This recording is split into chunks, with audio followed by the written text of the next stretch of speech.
Thank you, Ranking Member Collins. First of all, it is great to have everybody here in the blue shirts. The diabetes folks know how to lobby, I'll tell you that.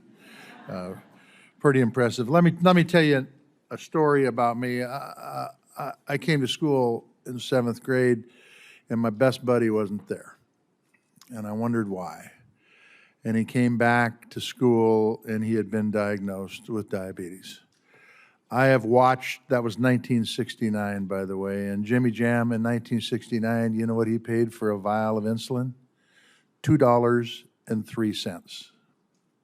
That $300 vial of insulin today was $2.03. That's, by the way, with a patent that was passed along to the pharmaceutical companies. Now, the delivery system has changed, and we talked about that. But I've watched him for the last 54 years go through life, and it has not been easy. And watching him and the challenges he's had to deal with every day because he has diabetes has made me personally very angry because life is much more complicated for him than it is for me. My question is for you, Dr. Rogers. Congratulations on 25 years. You've talked about some of the successes you've had, and putting diabetes off for 3 years is no small. I mean, that's 1,000 days that you get, okay? The glucose monitoring, the artificial pancreas, the delivery system where you don't have to prick your finger and take your pants down and give yourself a shot in the leg every day. I mean, all that stuff is admirable, and I will preface my question by saying you put if the R&D money that Senator Collins and Senator Shaheen put up, I'm going to support it because it's really important. Research is really critical in this area. But my question is you talked about a biological cure, which I think is the goal here. The goal here is not to have an artificial pancreas. The goal here is not to have an early hypertension drug because we have a biological cure, whether it's through stem cell or some other method, which is far beyond my ability to understand as a farmer. Just having it so kids and adults can go through and live a normal life and not have to deal with some of the challenges that are out there that diabetes creates. So my question is how close are we? We've been at this for 25 years. $2.5 billion, Dr. Kowalski said we put in.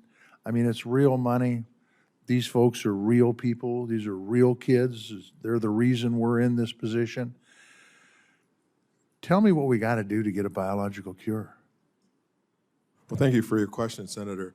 The SDP is supporting and has supported a group of scientists called the Human Islet Research Network, or HERN.